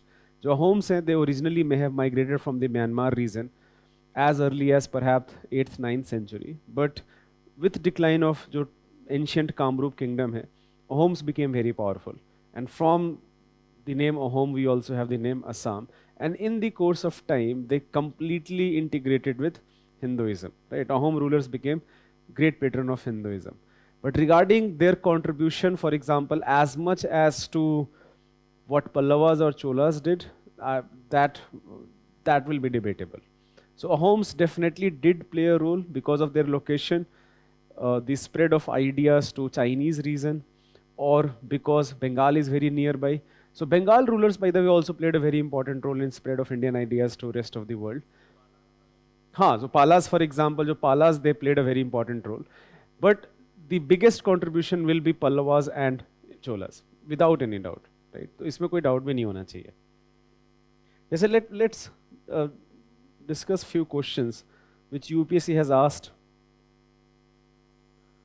जैसे ये क्वेश्चन देखो आप, ये लास्ट टू लास्ट ईयर का question है, question number 2.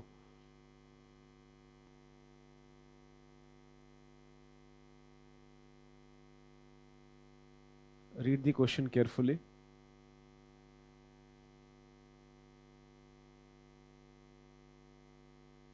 What should be the answer?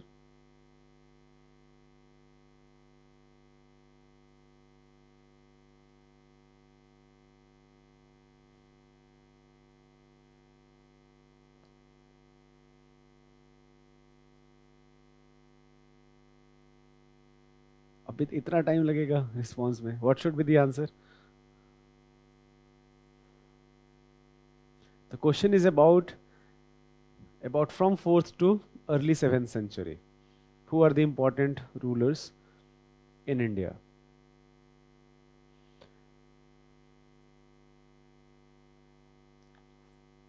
Let's talk about, for example, we have at least talked about Pushyabhutis of Thanesar. तो पक्के से होना चाहिए ना, Pushyabhutis of Thanesar. 3 should definitely be part of the answer. So my answer is either B or C, right? But C को एक बार हम देखते हैं. C is 2, 3 and 4. Parmars of Malwa and Mokharis of Kannauj. Now Mokharis of Kannauj actually did exist between this period. But what about Parmars? Parmars का time period क्या होगा?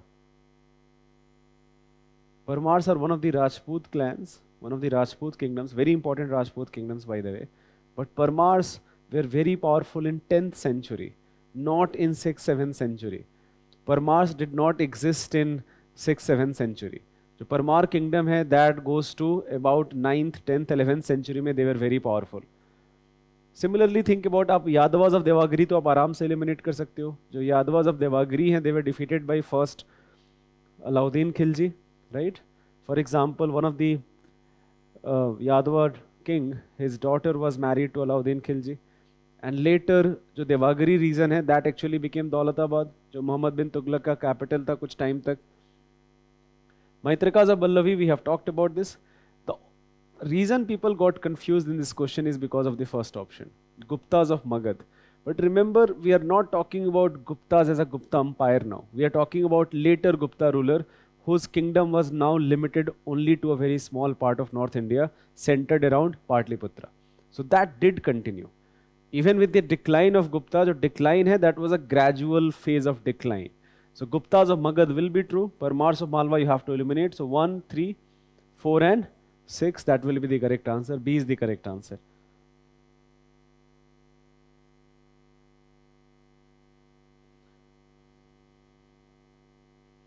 Question number 4 देखो. This is a very difficult question and also a question inspired from current affairs. ये question frankly more than history, it is a question of current affairs. I will tell you why current affairs. This was covered by Indian Express and Hindu both in much more detail, and that is why UPSC did ask this question. But फिर भी I think you can perhaps at least eliminate few options and get the right answer. Perhaps get the right answer. Definitely 2 options can be eliminated.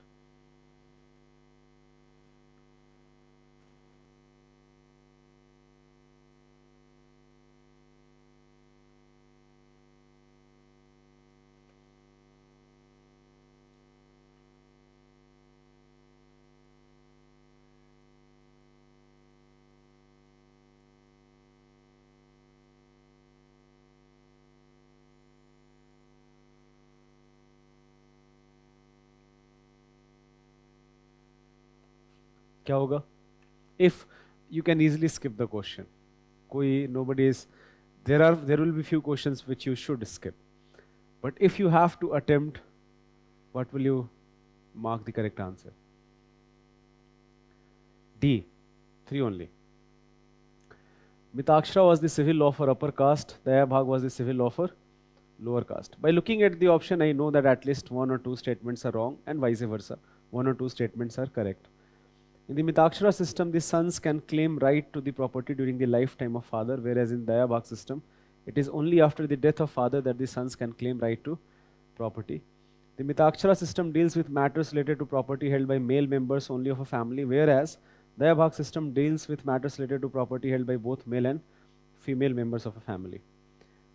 Both Daya Bhag and Mitakshara system developed in post-Gupta age. Both of them have focus on succession law. जैसे अभी भी जो judiciary है, they use these 2 systems to develop the succession law. Property बच्चों में कैसे share होगा. And once you know that, then you can easily eliminate third option, because we already have discussed this, that जो female member का property right है वो बहुत ही limited है. हमने गुप्ता पीरियड में डिस्कस किया था द कॉन्सेप्ट ऑफ स्त्री धन, which is only which the gifts you get. You do not have right over ancestral property as such from your father. Why this topic was in news? Because Supreme Court actually made a landmark decision just last year. This was a question in 2021. So in 2020 there was a landmark decision where daughters have been given equal right. ये जो अभी तक सिर्फ male members के लिए है, दोनों male members के लिए हैं by the way, but for female members also that has been recognized. So that was a landmark decision. Because of that, every newspaper covered it and UPSC did ask this question. Third is actually not correct. So eliminate third. I know that second is true. But what about first? No mention about lower or upper caste. Only second statement is true here. 2 only is the correct answer. B is the correct answer. However, at the same time, I should tell you that if you do come across such difficult question where it is very difficult to eliminate options, you can always skip it. जैसे ये question देखो, ये देखो बिल्कुल ही factual question है.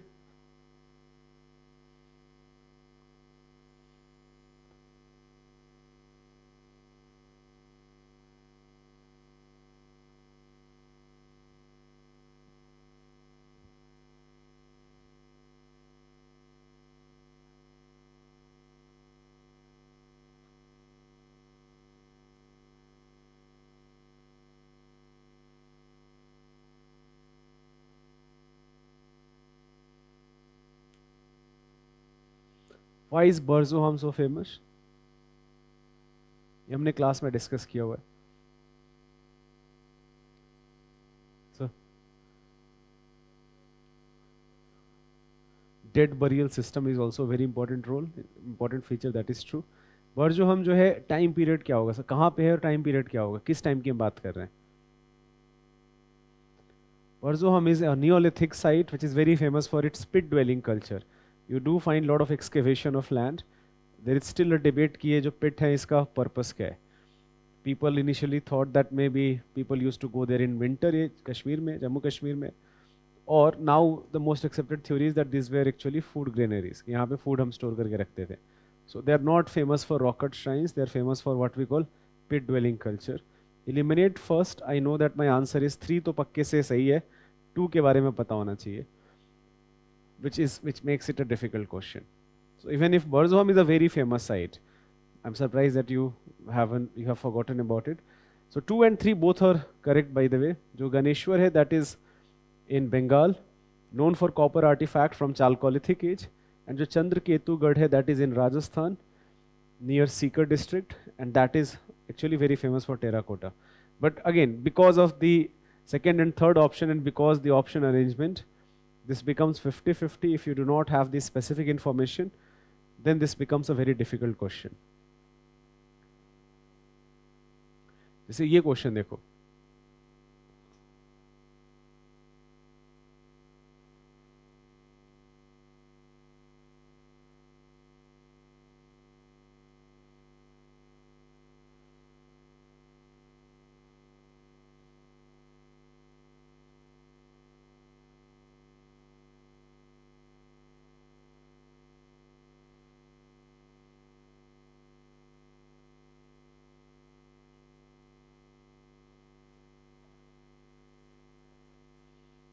क्या होना चाहिए आंसर?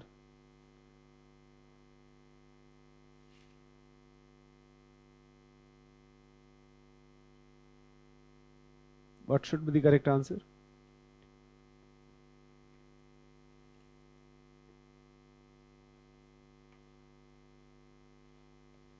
चलो रिस्क लेते हैं, नहीं पता है.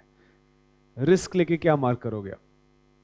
सॉरी, क्या मार्क करोगे?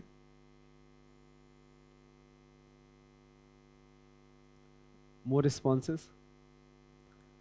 आप एंशियंट हिस्ट्री के प्लीज नोट्स जाकर रिवाइज करो. There is only one ruler who can talk like that, and that will be Ashoka. There is no other ruler who will say things in such manner. All of the inscriptions are mostly about two things, either about their victorious campaign or king's generosity. King gave something to some temple or some people. हर type के inscription में यही होंगे. Ashokan inscription होगा जहाँ पे Ashoka is directly talking to people. He is talking about his policy of Dhamma, religious tolerance, all of those things. ये सीधे whoever praises his religious sect, other sects out of excessive devotion, rather injures his own sect very severely. That is in fact one of the major rock inscription, major rock edict. तो एक ही ruler है जो ऐसे type की बात करेगा, directly addressing to people also. By the way, this is not as such for future generation to know. Inscription का एक पर्पस क्या था? फ्यूचर में किंग के ग्लोरी के बारे में लोग लिखेंगे. But here he is talking to actually his people, that through this inscriptions people get message. The correct answer is a here.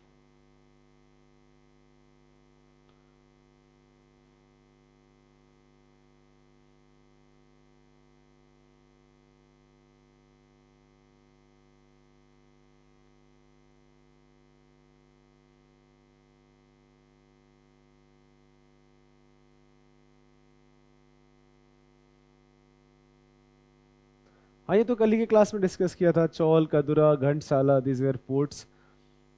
ये question number 8.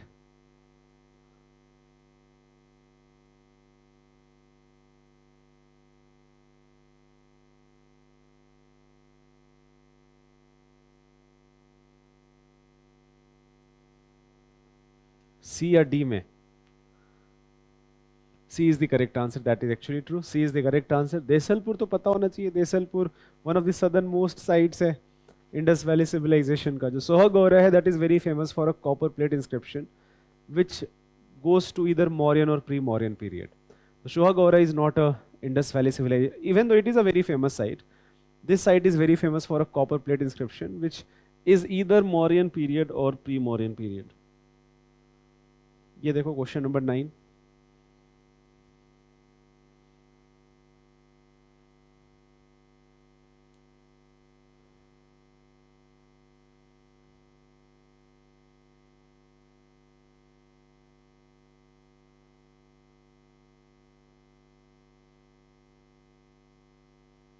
Sorry.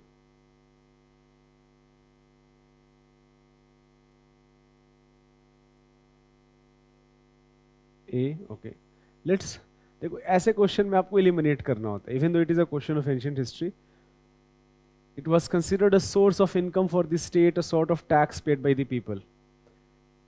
As such, ठीक है, पता नहीं. But let's read other statement. It may be correct, not correct. It was totally absent in Madhya Pradesh, Kathiawar region of Gupta Empire. Totally absent will not be true. The forced laborer was entitled to weekly wages. फिर force labour तो नहीं थे वो, ऐसा कुछ है नहीं. Force labour है, फ्री का वर्क है वो. That is why it is also example of slavery, some sort of slavery. The eldest son of the labourer was sent to as the force labourer. देखो मिडिल सन होता तो फिर भी सोचते हैं हम एल्डेस्ट सन. एनीवेज ऐसा कुछ है नहीं. A is actually the correct answer, that it is a type of tax, source of income for the state paid by the people. So A is the correct answer. Ancient history, medieval history, art and culture, I have told you this. Expect 12 to 15 questions from these 3 sections. If you can solve 50% of them correctly, then feel good about yourself. There will be few questions. Out of 12 questions, 4-5 ऐसे होंगे जो बहुत मुश्किल होंगे और जिनको attempt करना, correct करना बहुत मुश्किल होगा. बट अगर आप सारे के सारे छूट गए तो वो डेंजरस है फिर वो, right? And the reason I have told this again and again, there are no dearth of sources for UPSC to pick questions from. Questions are very factual in nature. If I know the fact, then I can attempt those answers. But जिस type की UPSC question बनाती है, even though I consider these 3 sections to be one of the difficult sections, difficult because of factual nature, not because they are difficult to comprehend, difficult to understand, but because of the factual nature of the section. So if you can attempt 50-60% of them, then that's very good. And I do think that this is very much a realistic target कि आप 60% of the question आप attempt कर सकते हो. 15 question है तो उसमें 9 question तो आप आराम से attempt कर सकते हो. जो हमेशा मैं बोलता हूँ students को कि try to attempt at least 80, but also don't go up till 100. Although it is totally your choice. I know students who have attempted 100. But even if you need, let's say for example, have attempted 99, leave the 100th question. I have told you this in previous classes also. I'm going to revisit this. Don't attempt the 100th question just because you have attempted 99. Maybe in 100th question you are not sure at all. Leave that. Even that can play a very important role. But I do think that there will be 7, 8 or 10, 15 questions where they will be risky questions. You have to find that what are those risky questions. And often many of them will be from this section, which is a very factual section, frankly. Not of modern history. Modern history के questions बहुत attemptable होंगे. वो बढ़िया section भी है. वहाँ के questions भी, कुछ क्वेश्चंस होंगे जो मुश्किल वहाँ पे भी होंगे, बट बहुत सारे क्वेश्चंस अटेम्प्टेबल होंगे. If you have any doubt in environment science and technology, ancient medieval history और in general about your preparation, you can always send me a mail.